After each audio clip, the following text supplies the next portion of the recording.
That appears to be live. Welcome to Twitch, they said.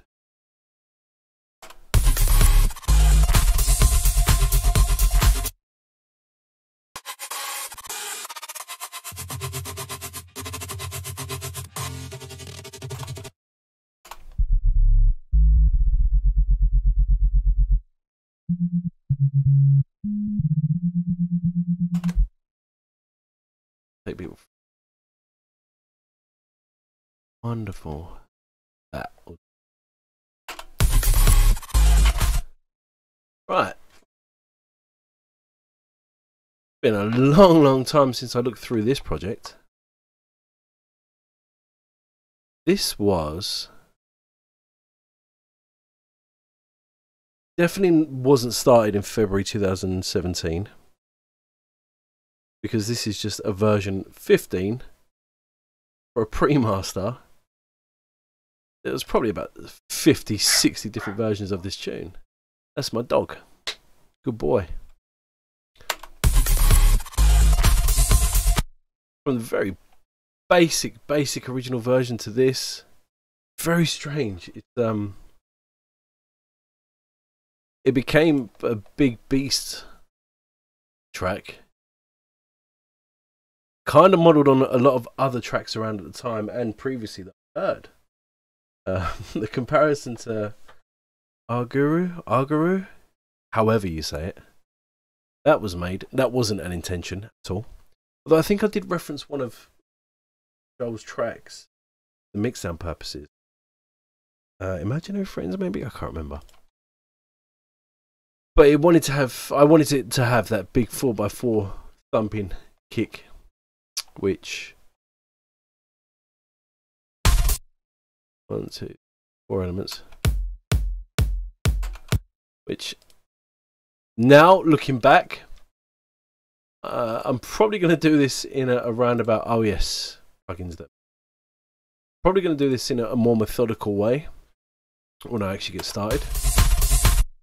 But for the sake of this now, I would have changed so many different things looking back on this. In terms of my, but then that's progression for you in terms of engineering and everything else. But I mean, I don't think, with regards to phasing and stuff like that, yeah, I probably would have done this whole thing completely. And who's to say over the next hour or so, I might not just rework the thing. Who knows? So, Letheia, as I pronounce it. Letheia? I have no idea how anyone pronounces it but me. Letheia. Written based upon a melody which is in an old project file, which I have the MIDI for somewhere, and I'm pretty sure that's there. Yeah. Took me a long time to figure that one out. Based upon watching Disney's Fantasia, which I now have no shame in admitting. I think it was I want to say a washing up scene, definitely a water-based scene, from a plugin which is currently being reinstalled over there on the other machine, on the other monitor. So I'm going to replace this with Massive, and in Massive I'm going to try this and see if this works. Because this would have been probably the preset that I would have used. Not far off it, Liam. Fair play.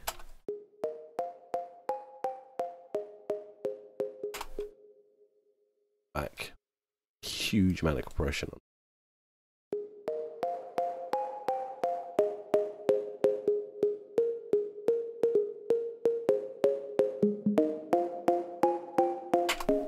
Yeah. I mean, if I was going to do it properly.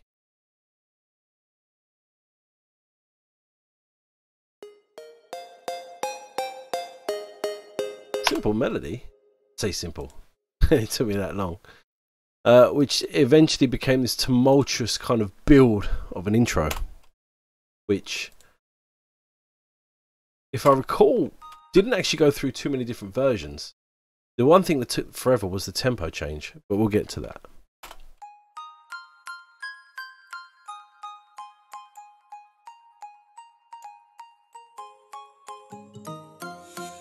And the reintroduction of different elements, and the retraction of a lot of elements. That pad, called it the Superman pad, like a shimmering pad. Can't remember how the hell I did it, but I bloody loved it. A couple of files that I lost. 4, right. Fun fact, there's actually a guitar in this tune. No one knows. Right, yeah.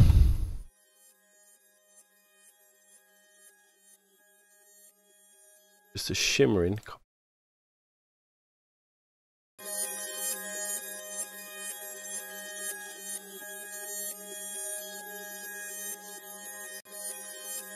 No one knew that. Kind of pissed off about that a bit. I can say pissed off, I think, because I marked it from sure. Don't know. Get banned from Twitch for swearing immediately. Some 20 minutes in. So that's the guitar that no one knew about. Probably if I produced and engineered the tune a bit better, you probably wouldn't have known about it.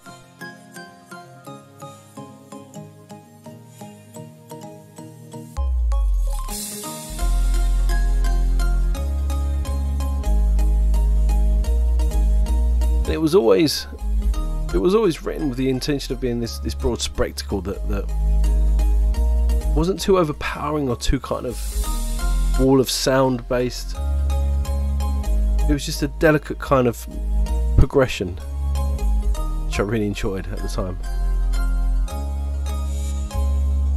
And the tempo going right down.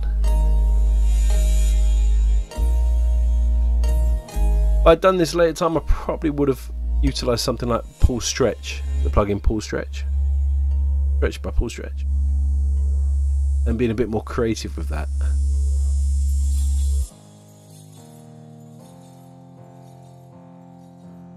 And it's almost like the calm before the storm. Once the dust has settled.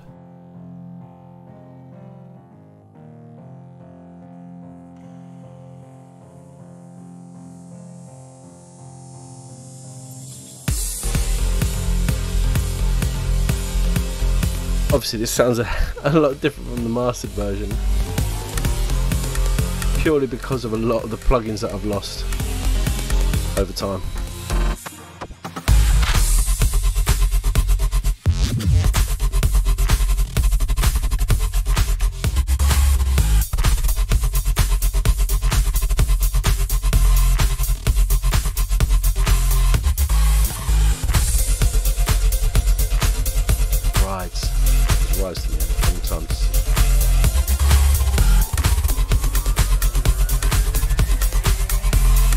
Definitely change those drum rolls.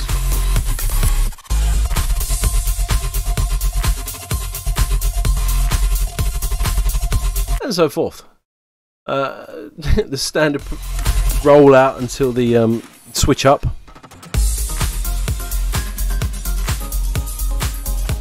Aptly called, what was that track by? Not exactly something. Not exactly, whatever it is. This is the Easy DC. Acesia. Not exactly was a nod to that melody was a nod to not exactly, but I think it was by Joel Deadmau5.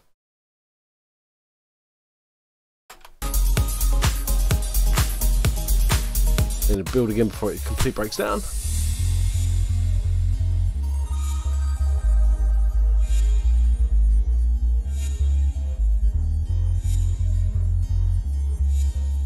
It's strange how what I chose to group together in regards to the exports with the renders, because the processing at the time that was required to manage this tune, it was the implementations of Turia products. combined with everything else, it was just a CPU project that, I mean, I resorted to having to bounce and export things down and load them back in. But yeah, tune progresses, where I remove the automation on the sub and just have the standard sub roll out. That's the tune, as if anyone didn't know about it. Everyone always asks me about the automation, so let's just jump straight into that and sack off everything else for a minute.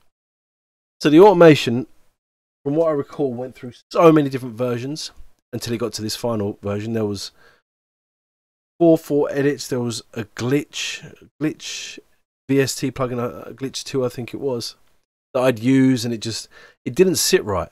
And then I thought, I know how I want it to sound, how I want it to move, how I want it to oscillate against each other, how clinical I want it to be.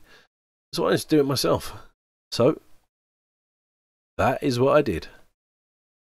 So I'm going to try and keep this simple. So the automation pattern itself is based along chords that create an ultimate rhythm or rhythmic pattern that complements chaos that I wanted the main drop to be, compared to the beauty or the intro, the elegance, I suppose. So this is chaos and pandemonium, which is basically just following the melody, chord progression melody. Is just, I don't know how it's going to sound now.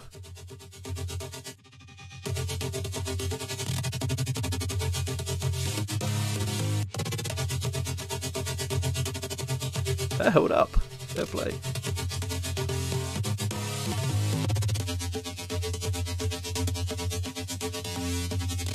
Unprocessed.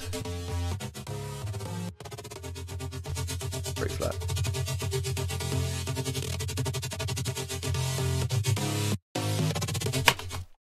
But that wasn't going to be enough. For example, levels, Liam, levels. Just that, just the saws themselves. Kind of lifeless, pretty lifeless. And I distinctly remember there was using the plugin Morph. I want to say Morph. By Synaptic, and I wanted to create an almost airy electric high end to this, to contrast with the saws, to give it that really high energetic that was so popular in electro music at the time, probably still is. So what I'd done is I dived into a Foley sample folder I have, and I took electric grinders, I took samples of an air pressure release, and I threw them together with Morph, and put them against a distorted sine wave. So I had the distorted sine wave, overly crushed distorted sine wave, and smashed against all these industrial sounds, and merged them together in such a way on the crosspad that I could. That resulted in this sound. Actually, blow my speaker.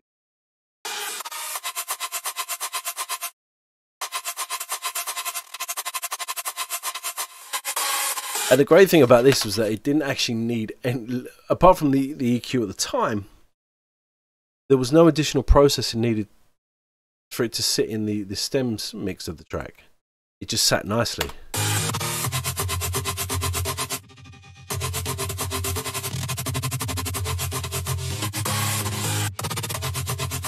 Obviously I can control that with the volume. Let's not make no mistakes about that. But I could just have it sitting. That phase. That was when I was ignorant to phase, I should point out. So then I had the bare bones of it, and the initial the initial sub bass underneath it was pretty much this.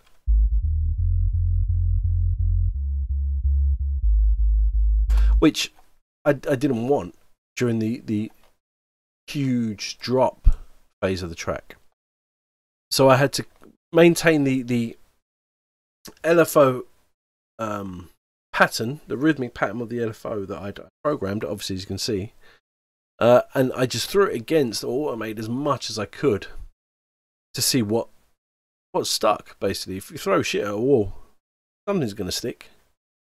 It's a disgusting reference. I get that. My bad.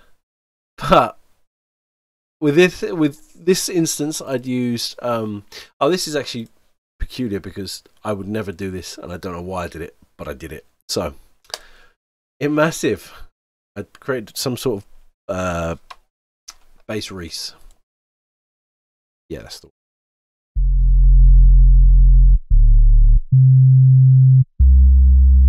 I take off the EQ. Bass Reese. Or Reese bass. Got the Pro EQ on it. And off there. And I went through this phase, and the late great Rob, that you could use. Your sub would always be pure, clean, as it were. But if you wanted to distort things and add a bit of a rich kind of low harmonic drive to a bass sound, to a low end aspect of the frequency range, you could take pads like these. You could take patches like these, push them through a distortion or a limiter or saturation or whatever. In this instance, I used Maximus. I don't know why. And then just curve off, roll off the EQ at the time in order to maintain that thrusting low end, yet not impact the upper frequencies. You can also work with the fundamental harmonics, but not applicable in this. So for some reason, I'd chosen to use Massive, and rather than just use the one synth sound, one oscillator, wasn't quite content with that, so I decided to keep all three involved, which gave me that drive that I wanted, that ripping kind of low end sound that, with this tune being played out as it had done at the time on the systems in clubs and festivals wherever it had been played, I wanted that low end on the drop to sort of, I wanted the body to feel that oscillating move. And the way to do that was to just push it as far as I could.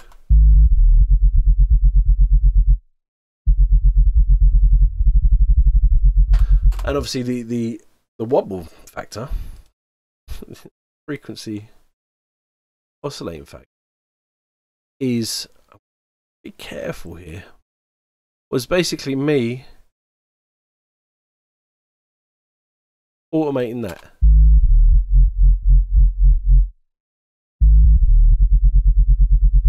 That wasn't that one. I'm going to lose this now. Either way, so that was the idea of the rhythmic pattern, to create this. Let me do it with the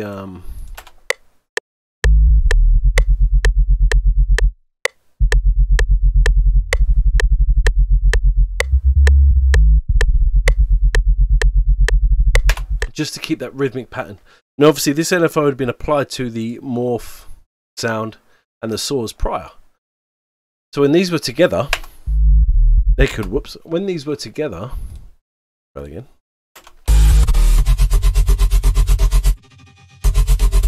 It had this parallel high end, low end assault, sonic assault, no other way to put it, which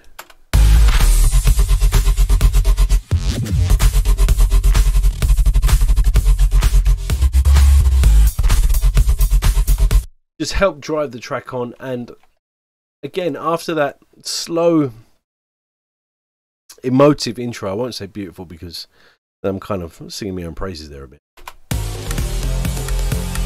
but after the build, it was kind of the most maximum impact I could get across at the time.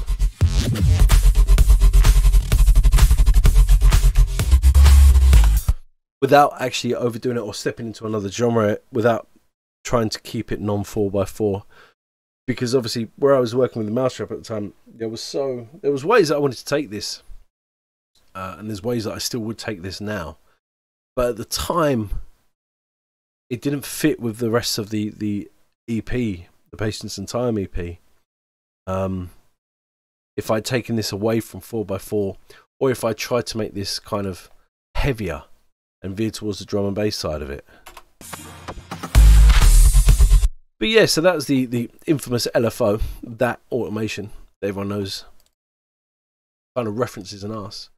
It's basically just taking the time to, rather than depend on working within plugin like LFO Tool or something similar, where you can replicate LFO movement, low frequency oscillation movement. It was being able to automate, which, if I recall, is actually just the volume. As traditional as it is the volume. So all that automation envelope is actually doing, that pattern, is these sounds are automating rather than sticking at 0, which would be the neutral. If I put it there, you should be able to see it. Yeah, which is the neutral gain level. By pulling it down and up via the automation, you're creating this manually. And FL Studio has its pitfalls, but one of them being able to oscillate and control the oscillation to that extent within here, not to mention the different types of modes that you can use. These are all waves, obviously.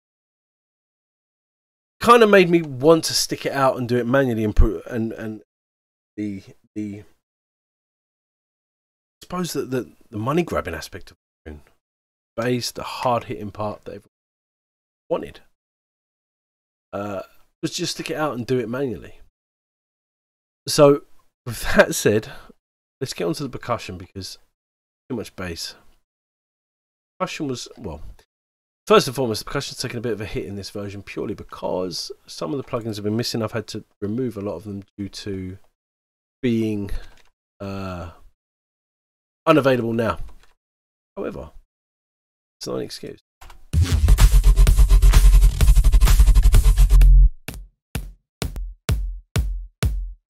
So the kicks, terrible right now. If I can say that, it's terrible.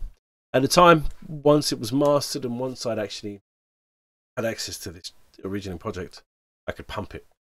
I did. I think I overpumped it. But this kick is basically made up of some kicks that it's very acousticy sounding. I have this one. That's kind of your punch. The high end of your acoustic. That's your transient shaping one.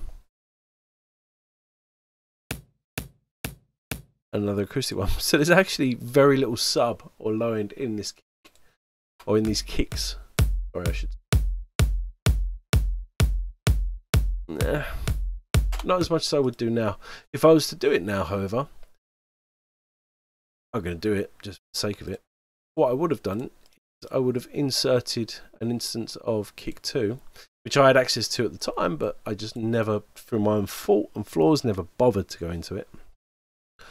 This is in F.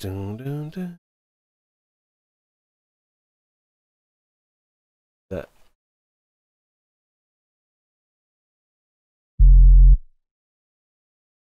Everything's always in F. In this instance, I'd turn off everything within kick 2. Take off the limmer as well.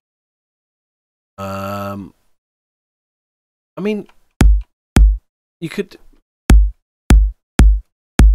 You want to make it. I would have made it atonal, but I probably won't. But for the sake of this, I'm going to actually put it in F. Where F it is.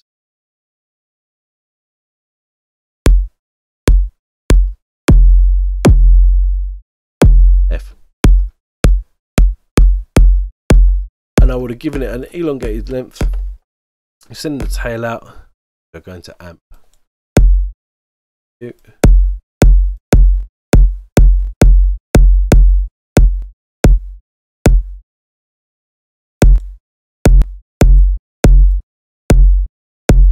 I'd shape it a bit more. But then I'd basically render that and I'd have had that as my kick drum, the low end part of it. But at the time, I didn't. But it still did the job for me. It kind of felt like the spectrum nicely enough that it would cut through. So I could have the punch cutting through enough because I knew the bass and the low end was taken care of by the sub and the movement within that. So that would take away from the distraction of having that big boom boom traditional 4x4. Because obviously in a lot of 4x4, traditionally the kick drives the track. Find yourself listening to a dance song, or any song, but mainly dance songs, when you do this, and your automatic instinct is to tap your foot. You always tap your foot on the 1, 2, 3. So I've always believed that the kick drum would drive the track. With this, I wanted the sub to actually drive the track and just have the kick nestle in somewhere. So I'd had the kick, which is kind of a standard. It's just a 4x4 thing, let's be honest. I've got the hats, the claps. Claps I'd definitely change if I can go back.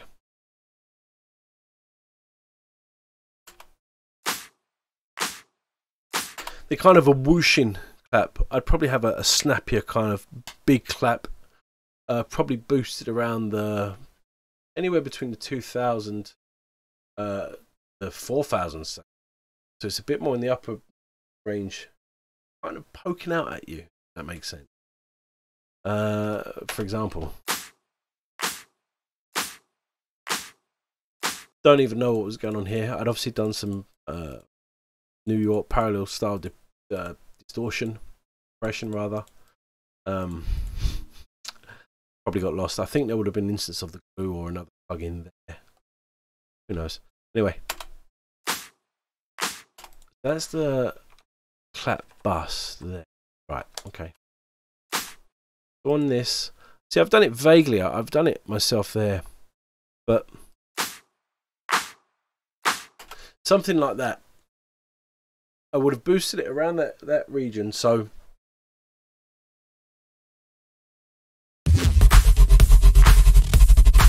a bit more in your face. That's what makes all the difference for me, rather than sitting there nestling. There's no energy in that. It's kind of like a little like that, whereas the clap is kind of like something like that. So that's why I would have changed immediately about the claps. Let's actually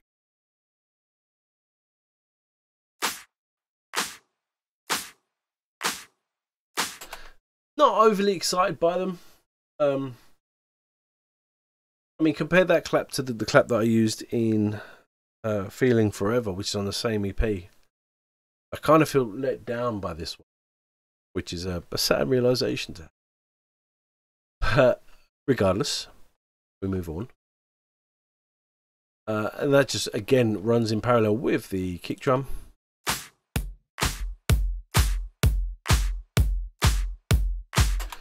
Nothing outrageous about them. Very, very basic, in fact, just there to serve the purpose. However, it was the hats I remember distinctly taking pride in.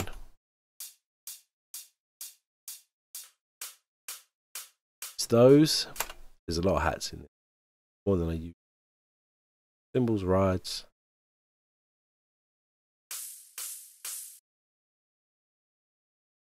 I don't think any of. I'm not sure these got used, to be honest. Watch the embarrassment of 38. Yep, they did.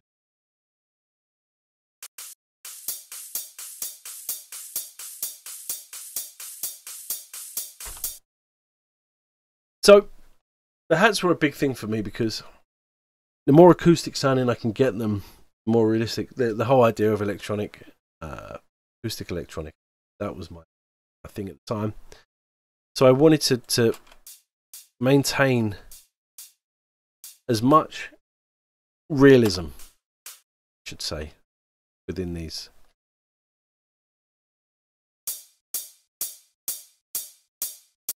And if I, yeah, around about 12. 12 kilohertz, 12,000 hertz is where I usually boost my hats to keep them shimmering through, kind of cutting nice and thick, yet without being too tinny and being too resonant on the other end. Clearly I didn't feel the need to EQ this, apart from any pre-processing.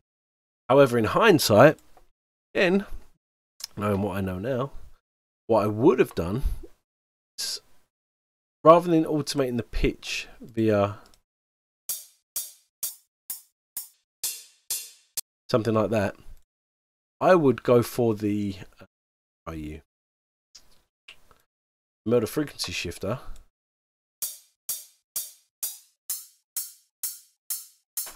because it also adds a bit of softness to it. I'm not sure what it is. I haven't bothered to delve into it. But even when you're shifting the pitch within the frequency shifter of Melder, it retains a certain softness, doesn't resonate, and it almost softens, feels soft on the ears as well.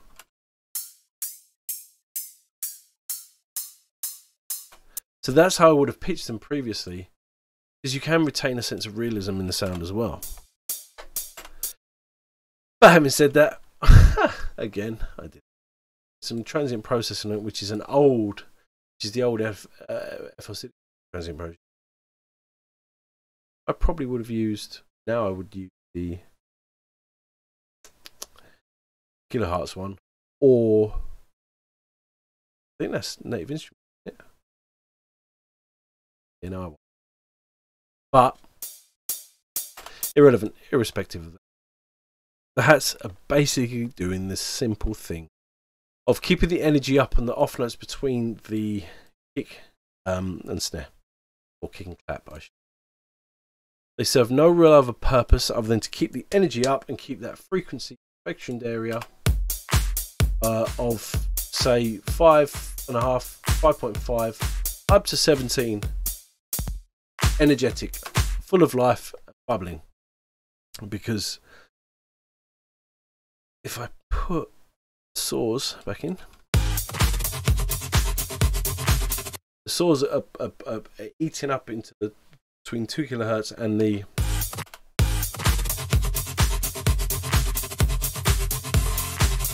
7 kilohertz spectrum. Love saying that word. Frequency range. So the hats wanted to sit at the end, so you basically got your kick, go this way, kick, claps, a ode, melody, and then your hats. So you're kind of keeping this dynamic range within check, as it were. But then I'd also wanted additional elements to help the track flow, because it becomes very regimented when you have the kick, clap, hat. It becomes very monotonous, very samey. So the introduction of a China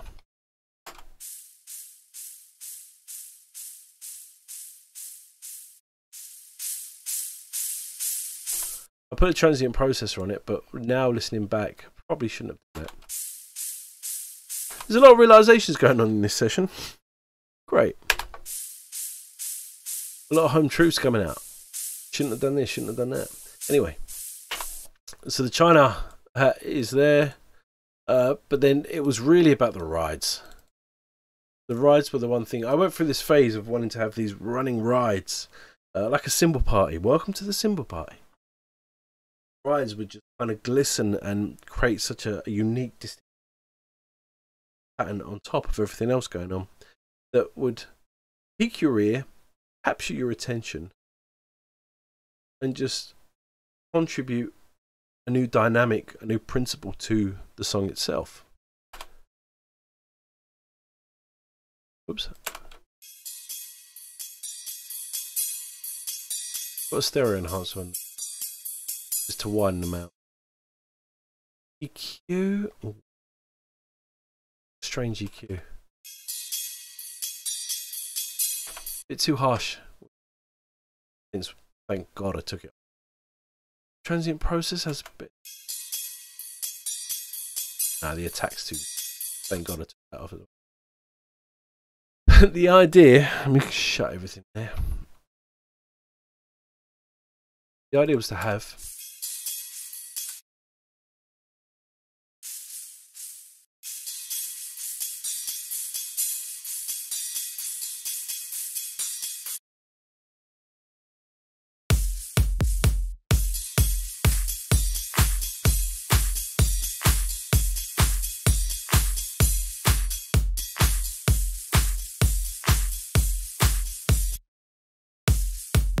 where'd I put that china?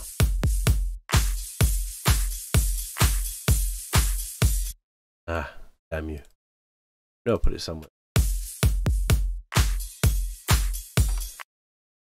So, with the rides and the china hat symbol and the hats, there's like almost a track within a track itself on the rhythmic pattern side. Sits there. That's all it needed to do. Then we crack onto the introduction of percussive elements, which kind of don't really play too much of a pivotal part. They were just there because 4x4 house and electro can get very, very samey very, very quick. And for me, this song was all about not adhering to that and definitely not going anywhere near that. So I wanted to keep everything as interesting as physically possible.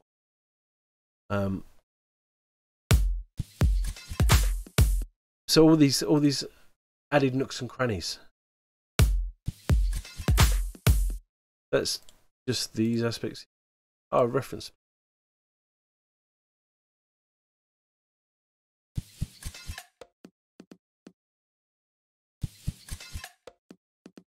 That's all it needs to be. It's a little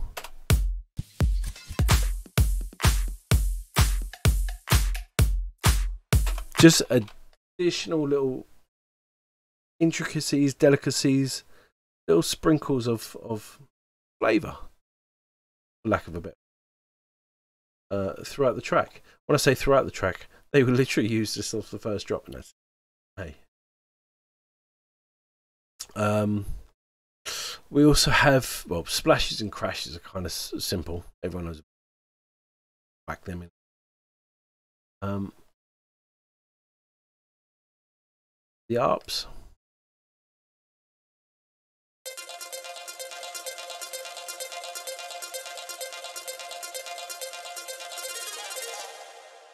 Nothing too dramatic. They were just complementary counter melodies on top of the riff itself.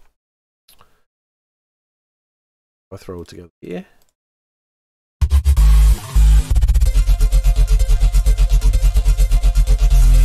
Just a running rhythmic pattern that then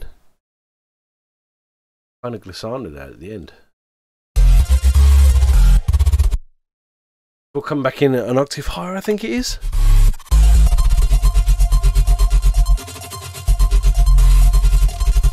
Coming back in at the octave higher, it kind of ramps up the, not the importance, but it kind of ramps up the, what's the phrase I'm looking for? Urgency. Because you have the first one that's kind of a pre-chorus, like a warning. And then once the effects, let me show you. Once these come in,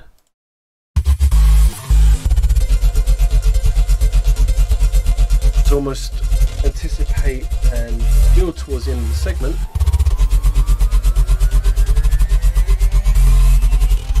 It's then when that urgency really kicks in. And track isn't an urgent track itself. It's very fluid, movement based, but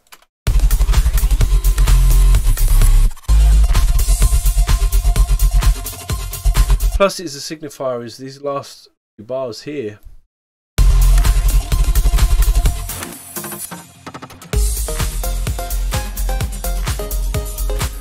It's the precursor to that little kind of breakdown section where it's the chaos and the carnage has already surpassed. And then we're on to that resolution, almost a coda. But then, I mean, this track was split into several different parts when you look at it. You had the intros, the built-up intro, then the time stretch, the tempo-based breakdown, lack of a better phrase. Then the slow re-emerging, like coming up to the surface before the ramping build-up, and then the drop. And then, I mean, that's 4 or 5 already in the first kind of, well, 2. It's not a short. With the final part just being letting the melody roll out. The sub doesn't do anything too dramatic. More often the saws are still going, still doing their modulated moving work, you say. But it all just comes down to this slow